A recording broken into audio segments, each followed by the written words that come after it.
voulait tuer TV Liberté, vous les en avez empêchés. Avec cette censure bancaire, jamais le pouvoir n'était allé aussi loin, mais jamais vous n'aviez été aussi nombreux à répondre à notre appel. Alors du fond du cœur, je vous remercie tous. Grâce à vous, nous avons tenu bon. Grâce à vous, les pertes financières ont presque été entièrement comblées et avec quelques économies supplémentaires, on a l'habitude, nous serons encore là, à vos côtés pour les prochains mois. N'oubliez jamais cette expérience. Vous êtes la preuve qu'ensemble, nous pouvons faire échouer leurs plans. Merci.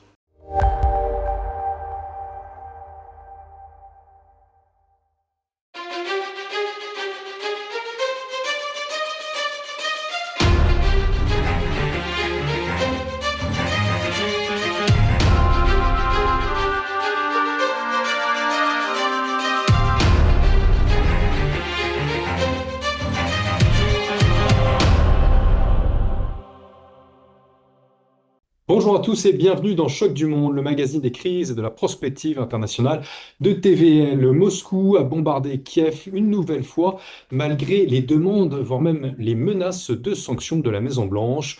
Donald Trump a en effet demandé à Vladimir Poutine la semaine passée un cessez-le-feu en Ukraine sous 50 jours. Pour en parler, nous recevons le général Jean-Bernard Pinatel, expert en gestion de crise et auteur de l'essai Ukraine, le grand aveuglement européen. Mon général, bonjour. Bonjour. Merci d'avoir répondu une nouvelle fois présent à l'appel de Choc du Monde. Pour résumer, hier, la défense russe a confirmé des frappes de missiles hypersoniques Kinjal sur des sites militaro-industriels ukrainiens. 420 drones, 20 missiles ont été tirés à travers l'Ukraine, selon en tout cas les forces armées ukrainiennes. La Russie, donc, pour résumer, frappe sans discontinuer l'Ukraine et avance sur le terrain. Nous reparlerons d'ailleurs du terrain dans un instant. Mais ce que je voulais vous demander, mon général, d'abord, sommes-nous, à votre avis, à quelques semaines d'un dénouement? Ben, écoutez, cela dépend là, pas de Poutine, mais de Zelensky. Parce que si vous voulez, si on regarde ce que veut Poutine, c'est-à-dire les 4 oblasts que la Russie a annexés en septembre 2022, il lui manque à peu près 10 000 km². Les Russes avancent en moyenne aujourd'hui, c'est reconnu par tout le monde, de 30 km² par jour. Donc il faut en gros 300 jours pour terminer la conquête de ces 4 oblasts. Voilà. Donc pour Poutine, voilà, s'il n'y a pas un effondrement ukrainien, vous voyez, au rythme actuel, je peux pas, qui est un rythme quand même supérieur à celui de 2024. 2024, c'était 30 km² par mois. Donc il y a une accélération tout à fait nette de la progression russe, mais par rapport à l'objectif de Poutine, s'il veut s'arrêter sur les limites des 4 oblasts, eh ben, il faut en gros 300 jours. Voilà. Donc il n'y a aucune chance, si Zelensky ne fait pas ce calcul et s'entête à continuer la guerre, eh bien il ne peut pas y avoir d'armistice dans 50 jours. C'est clair, parce que Poutine ne va pas renoncer à ses objectifs, sauf si les négociations amènent et que Zelensky s'engage effectivement à lâcher ces 4 oblasts. Donc, or, il dit que constitutionnellement, il ne peut pas. Voilà. Donc, pour moi, il y a peu de chances, à moins que Trump torde le bras à Zelensky, ce qui n'a pas l'air vraiment en train de faire complètement. Il le fait, ils font traîner. Peter Hessek, qui est le patron de la défense, fait traîner les choses. On voit très bien que le rythme des fournitures à l'Ukraine n'est pas celui du temps de Biden. Voilà. Mais s'il n'y a pas d'effondrement, alors on voit très bien qu'il cède, mais il n'y a pas d'effondrement de l'armée ukrainienne, donc je ne vois pas comment ça s'arrêterait dans 50 jours. Voilà, sauf effectivement si les négociations qui reprennent aujourd'hui en Turquie, eh bien, amener Zelensky à comprendre que de toute façon, si c'est pas aujourd'hui, ça peut être demain, et si c'est demain, ça peut être encore plus. Voilà. Alors, vous soulignez en effet qu'il y a des demandes de négociation. Elles devraient commencer dans la foulée de notre discussion, quasiment demain, 23 avril, selon Kiev, selon Zelensky. Alors, je vous propose un résumé de celle-ci et des dernières actualités pour que tout soit clair pour nos téléspectateurs. Les propositions de paix russes et ukrainiennes sont pour l'heure diamétralement opposées, a estimé le porte-parole du Kremlin Dmitri Peskov le 21 juillet. Il y a donc beaucoup de travail diplomatique à faire, a-t-il ajouté, tout en affirmant que Moscou était prêt à de nouveau pourparler. Malgré tout, la réunion à Istanbul a été annoncée pour le 23 juillet, selon Volodymyr Zelensky. Samedi, le président ukrainien avait proposé à Moscou de tenir cette semaine un troisième cycle de discussions. Lors des dernières négociations, en juin, la Russie avait une nouvelle fois présenté ses exigences dites maximalistes. De son côté, l'UE a introduit son 18e paquet de sanctions contre Moscou. Lorsque les intérêts sécuritaires des Européens sont en jeu, l'Europe agit, a déclaré Jean-Noël Barrot, le ministre français des Affaires étrangères, à Kiev. L'Allemagne, elle, va livrer 5 systèmes de défense patriotes à l'Ukraine, a annoncé son ministre de la Défense Boris Pistorius. Pour l'heure donc, pas de doute, personne ne veut croire à une paix prochaine. Si l'on en croit les médias occidentaux, les analystes occidentaux, Monsieur Pinatel, je cite, Poutine s'obstine en Ukraine, il serait sûr de pouvoir gagner. Le Kremlin s'illusionnerait, donc en résumé, selon eux, croyez-vous à cette thèse, Jean-Bernard Pinatel? Mais que Poutine peut gagner en Ukraine, c'est tout à fait évident. Aujourd'hui, si vous voulez, euh, il s'est beaucoup mieux adapté à cette nouvelle nature de la guerre que les Ukrainiens. Notamment dans la guerre des drones, vous savez, vous l'avez tout à fait cité aujourd'hui, les instituts anglais et américains considèrent que si vous voulez, aujourd'hui, par rapport à décembre 2025, il en tire plus et les Ukrainiens en interceptent beaucoup moins. Et notamment les Géranium 3 qui vont à 800 km/h, à 700 km/h, voilà. Donc, et ils frappent. Ce sont des images, d'ailleurs, je me permets de vous interrompre, en général, des images ont justement été dévoilées par la chaîne russe Zvezda de l'usine et des lancements de ces drones Géranium que vous évoquez, nous les voyons à l'antenne. Mais actuellement décisif par rapport au complexe militaro-industriel ukrainien, puisque effectivement, l'Ukraine monte aussi en puissance dans la production à la fois d'obus d'artillerie et de drones. On voit très bien que l'effort russe actuellement et que les Européens ne sont pas en mesure de compenser les pertes ukrainiennes, eh bien, les Russes font effort au niveau stratégie opérationnelle sur le complexe militaro-industriel ukrainien. Et là, avec succès, évidemment. Et grâce justement à ces drones et aux missiles, mais si vous voulez, envoyés sur des défenses, on l'a bien vu en Israël avec le dôme de fer, quand vous saturez une défense même excellente antiaérienne, vous avez une augmentation de coûts au but. Et c'est ce qui se passe actuellement en Ukraine. Il y a une augmentation des coûts au but et le coût en plus de cette défense aérienne devient extraordinaire parce que si vous voulez, si un drone Géranium 3 vaut 80 000 euros, un missile Patriot en vaut 5 millions. Alors, Voilà, donc il y a aussi un aspect économique à cette guerre. L'attaque, si vous voulez, l'emporte vraiment sur la défense en matière de drones. l'attaque l'emporte sur la défense et ça se passe aussi sur le terrain. Voici une carte sous vos yeux. Nous vivons une transition entre la guerre de position et une guerre de mouvement, semble-t-il. Les grandes offensives sont bien sûr impossibles en raison notamment de ce que vous décrivez en général, les menaces de drones et à cela faut-il ajouter l'artillerie. Les offensives sont localisées dans une multitude de petites batailles menées sur quelques kilomètres.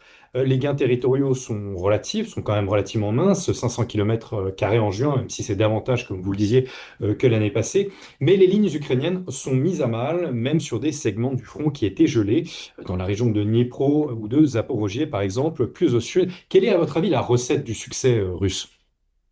Eh bien, d'abord, Poutine n'intervient pas dans les opérations pour des questions de communication. En revanche, il a fait un grand ménage dans le commandement russe et il a nommé comme chef des forces terrestres un général de 49 ans.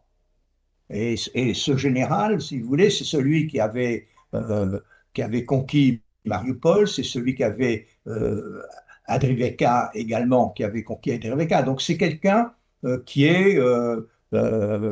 a modifié complètement la tactique sur le terrain. Alors cette tactique sur le terrain, aujourd'hui, quelle est-elle?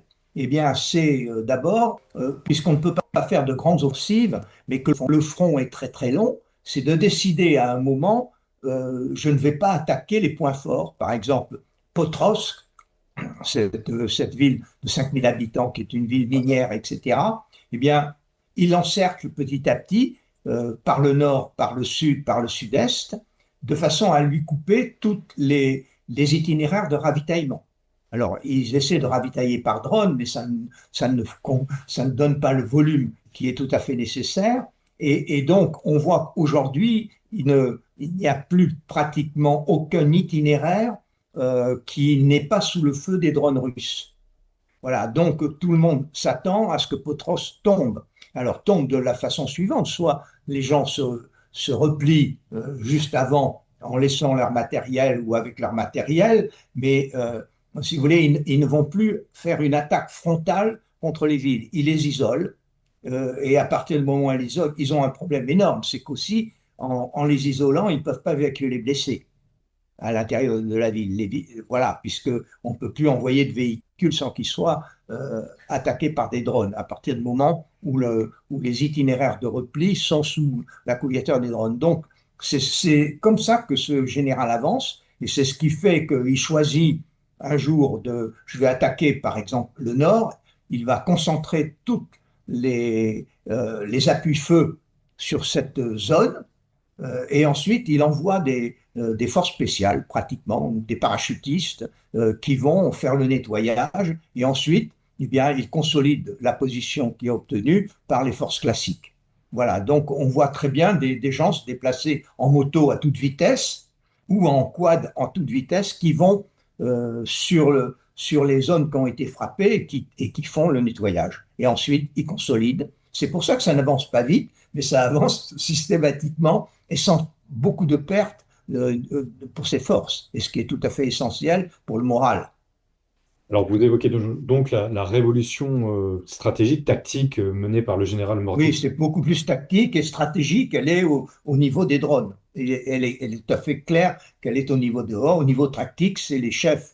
Il a mis en place des jeunes chefs si vous voulez, qui ne sont pas les chefs du temps de paix, qui sont des garçons qui ont acquis leur expérience sur le terrain. Oui. Donc le général Morditchev mène cette petite révolution. Des médias comme CNN rapportent des craintes d'une vaste offensive dans les prochaines semaines. Alors, y croyez-vous à cela? Ou justement, continueront-ils? Écoutez, il ne peut y avoir Mais une vaste offensive que si le front craque fortement à un endroit. mais- Alors, c'est vrai, tout le monde dit qu'il a une armée en réserve de 160 000 hommes, mais engager si vous voulez, ce serait c'est beaucoup de pertes s'il n'y a pas un effondrement du front. Voilà, donc pour l'instant, on n'en est pas là. On n'en est pas là. Euh, on est dans ce travail quotidien où à plusieurs endroits du front, ben, on gagne, on libère un village, etc. Et on avance comme ça. Alors, est-ce que à un moment donné, je ne vois pas Poutine engager 160 000 hommes d'un seul coup pour faire plaisir à Trump. Voilà, pour atteindre les 50 jours. Général Pinatel, vous évoquez le nouveau commandement russe, très expérimenté, avec cette expérience des 3 ans du terrain ukrainien. Alors, bien sûr, l'Ukraine n'aurait pas pu tenir sans l'aide de l'OTAN, une aide matérielle, bien sûr, mais plus encore sur le terrain aussi. On se demande quand même, à les observer, si les normes et les méthodes de l'OTAN n'ont pas été en fait un boulet pour l'armée ukrainienne. Les tactiques imposées par l'OTAN, ça se date ça date de 2023. Je pense que vous voulez faire parler de l'offensive de 2023, d'été de 2023, qui a échoué complètement avec non prise en compte des lignes multiples de défense russes. Mais ça, je crois que les Ukrainiens n'écoutent plus du tout l'OTAN par rapport aux tactiques. Ils ont acquis aussi, les chefs ukrainiens ont acquis une expérience du combat, alors que nous avons des retours d'expérience puisqu'on a tous des forces spéciales, mais on n'a pas encore modifié complètement l'instruction de notre armée, la composition de nos forces, etc. Les forces russes ou les forces ukrainiennes n'ont rien à voir avec aujourd'hui l'organisation de nos brigades ou de nos divisions. Voilà, donc je pense qu'on pourra en tirer des conséquences. Mais vous voyez, par exemple, la loi de programmation militaire française, qui va durer jusqu'en 2027, eh bien, on ne change pas comme cela l'organisation d'une loi de programmation, parce qu'on a ouvert des autorisations de programme pour nos industries d'armement, et après, on doit payer ce qu'on leur a commandé, l'autorisation. Voilà, et donc, certainement, on va refaire une loi de programmation militaire, le nouveau président de la République la fera tout de suite, et il y aura une refonte complète des besoins en matériel. On voit très bien qu'aujourd'hui, on ne fournit pas assez de drones, quoi. Quand on voit que les unités élémentaires, en Israël par exemple, une section israélienne a 5 petits drones. Si vous voulez, des tout petits drones pour entrer dans les pièces, des drones un plus grands pour regarder les trucs. Donc, on n'est pas du tout aujourd'hui dans ce régime-là. Si on a un drone par régiment, tant mieux. Mais je n'y crois même pas. Alors, vous évoquez la France, les enseignements pour la France. J'aimerais revenir sur les propos polémiques du CEMA, du général Thierry Burkhardt, qui a déclaré, rappelons-le, le 11 juillet dernier face à la presse, je cite, «La Russie a identifié la France comme son principal adversaire en Europe, la Russie et Vladimir Poutine. Or, jamais le Kremlin n'a déclaré cela. Sur vos réseaux, mon général, vous avez, vous, écrit, déclaré, à ce niveau, quand on est CEMA, on ne peut pas uniquement être un exécutant ou un conseiller discipliné des décisions d'un chef d'État qui de plus se comporte, permettez-moi de le vous citer, en gamin immature.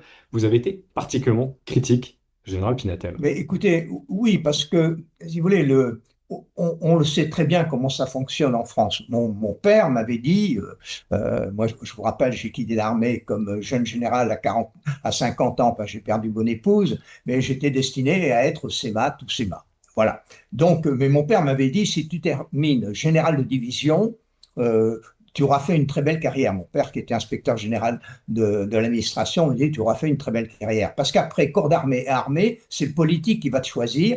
Et en temps de paix, il va te choisir parce que tu auras une échine souple. Et quand tu n'as pas une échine souple, tu ne seras pas choisi. Voilà, donc c'est ce que m'avait dit mon père. Donc, c'est ce qui se passe aujourd'hui. Si vous voulez, j'ai des exemples dans ma promotion. Le général Queneau, qui était à l'Élysée avec Mitterrand, n'a pas été CEMA alors qu'il devait l'être quand Villepin est devenu Premier ministre. Donc, vous voyez, on sait très très bien, parce que lui, il n'avait pas une échine souple. Voilà. Et donc, c'est comme ça que ça se passe. Or, autant le CEMA a été un colonel remarquable. Il a commandé le REP, il est comme moi Chuterops, etc. Mais après, si vous voulez, et en plus, il a une formation, c'est un homme très discipliné. Donc, il a 2 choix. Soit il démissionne, c'est ce qu'a fait le général de Villiers à un moment, soit il reste et il obéit et il dit ce qu'on lui dit de dire. Voilà, et c'est ce que je reproche, moi, profondément. Quand on arrive à ce niveau 5 étoiles, etc., eh bien, on doit dire ce qui est important pour le pays et non pas ce que veut le chef de l'État, surtout si le chef de l'État, si vous voulez, est quelqu'un qui n'est pas respectable, si on peut dire. Voilà. Le général de Villiers que vous évoquez, que vous citez, qui maintenant a repris sa liberté, qui n'est plus officier supérieur, proche de l'Élysée, considère qu'il n'y a plus d'intérêt, il n'y a pas d'intérêt de la France avec le conflit ukrainien, ou en tout cas que l'intérêt de la France serait de voir le conflit cesser le plus vite possible. Et vous êtes, je suppose. Mais c'est bien évident.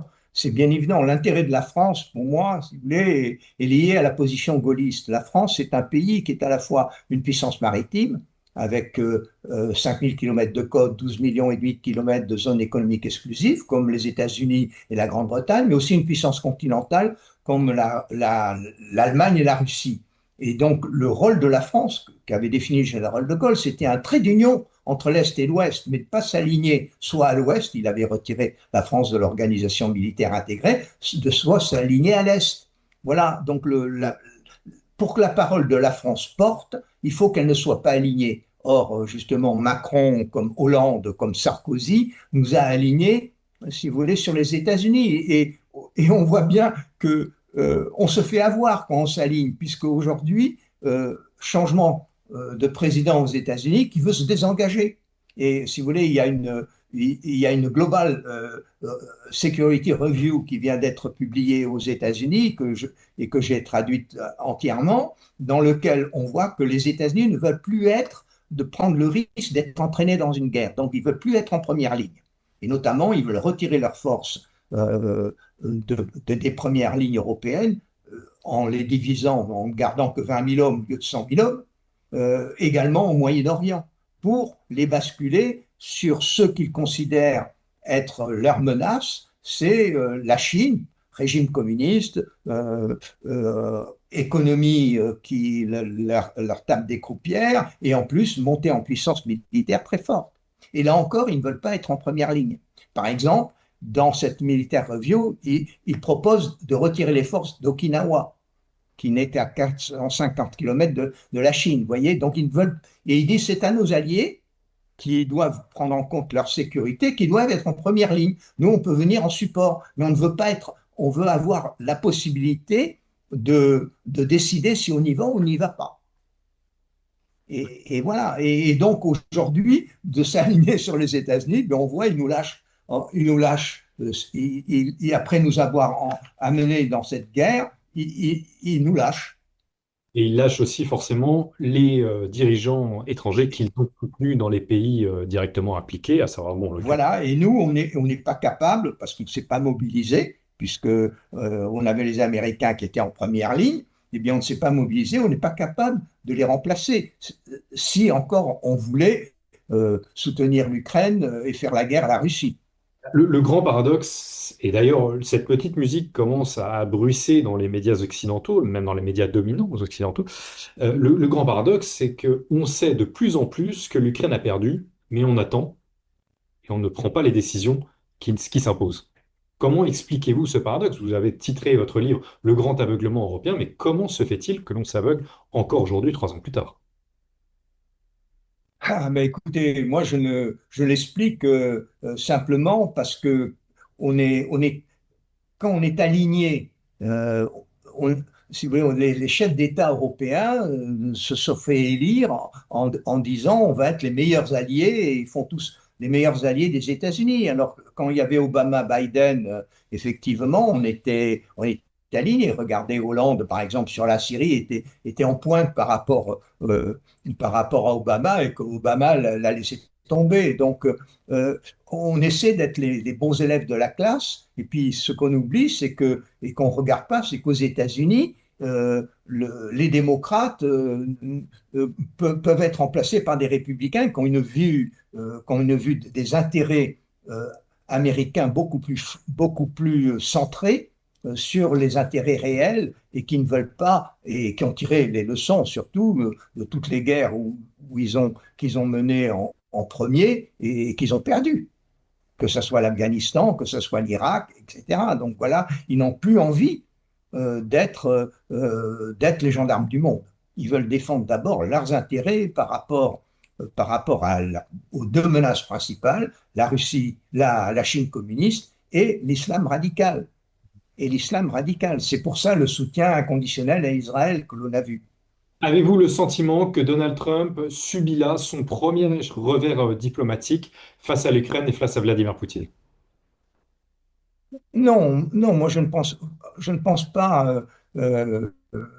Si vous voulez, Trump et surtout le mouvement MAGA qui l'entoure, si vous voulez,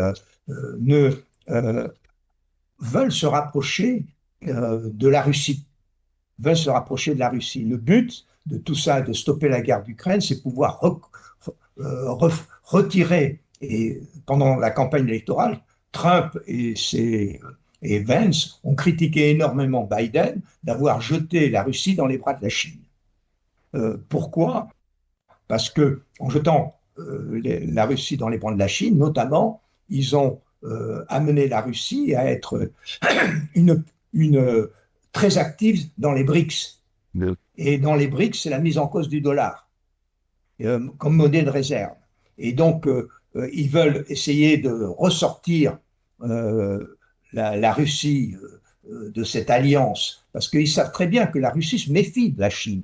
Moi, j'ai été beaucoup en Russie, j'ai travaillé avec le général Liebet, qui était le gouverneur de Krasnoïarsk, où ils avaient 5200 km carrés de frontières avec la Chine. Eh bien, si vous voulez, d'un côté, il y avait 200 habitants au kilomètre carré, de l'autre côté, moins d'un habitant au kilomètre carré. Donc, ils ont très peur, les Russes. Et s'ils sont rapprochés comme ça de la Chine, certes, il y a un intérêt économique, mais d'abord, si vous voulez, c'est parce qu'on les a poussés à le faire. Parce que cette guerre d'Ukraine, pour les Russes, c'est une guerre dont ils ont estimé, à tort ou à raison, mais que leurs intérêts vitaux étaient en jeu. Et pour ça, ils étaient prêts à s'allier avec le diable, que ce soit l'Iran ou la Chine, pour eux. Voilà.